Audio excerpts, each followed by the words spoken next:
you've seen a lot of these kind of games before where, and I guess it's just kind of the nature of softball at the end of the day. Sometimes you have control, sometimes you lose it. But what do you feel like you saw out of this really young team, as you mentioned back at the first pitch luncheon, that kind of allowed them to pull that one out?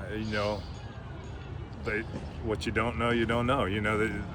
They don't know that the game's going to eventually punish them for playing like this and then not coming out on the winning side of it. But I'm not going to tell them right now because they believe they're going to score as many runs as they need to win it, and we'll adjust to the things that we need to as we go through them. But there is youth up there, but there's no fear in these kids. So that's why we're able to come out on top in 3 games in a row now like this. So it's amazing.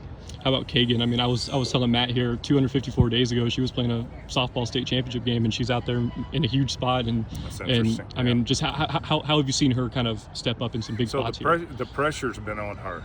Local kid, high expectations. Kids leave the state and go somewhere else. They don't have quite the pressure, but you're here in your hometown.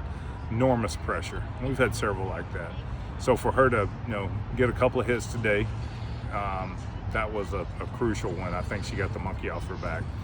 Everybody knows what she's capable of. We'll see that many times, but you got to get her over the hump first. I think that'll go a long ways in doing that. Sure. What did you tell your girls going into that bottom of the 7th? Did you, what was the message when they did kind of lose grip of the rope a little bit? And I mean, it seemed like those seniors kind of helped step up too. So I just told them, I give them the situation, what's at hand, and they do know the game. So we're playing for 2. The first run's got to be a little more conservative. You can't do something crazy. The second one, we're going to go for it.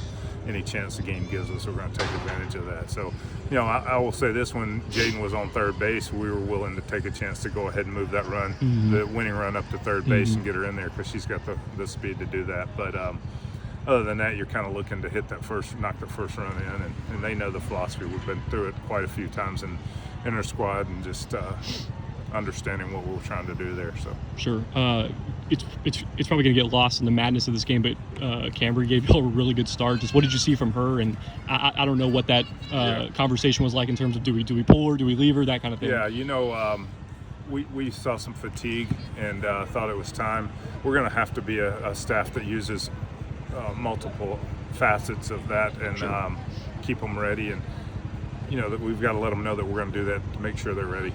But as far as Cambry's concerned, she was outstanding tonight, I thought.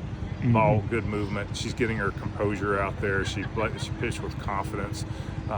Again, one step closer to. I don't know where I said this earlier. I don't know where the ceiling is for her. I just know it's way up there. She can be special. She's getting closer to that every time she goes out there. No doubt. What more are you still looking for out of this group as you go into tomorrow? And that's obviously when y'all are going to kind of finish this whole deal. There's been a lot of great teams here at this thing. I just want us to get a little more consistent, play consistent ball. Capitalize on the mistakes of the defense a little bit more. I can't ask for a whole lot more other than consistency. And we didn't play great defense. We dropped a pop-up over in front of their dugout that could have helped a lot. We missed a tag at second base, and we're thinking we had a chance at 2 there, and we don't even get 1. So we dug a hole for ourselves several times and walked the leadoff batter, walked the 9-hole hitter to get to the top of the order. Those things have the cardinal sins of softball right there. So you got to brush up on all those things. So there's plenty of things to look at and talk about, but most of it's just the mental part of it. Sure. Cool.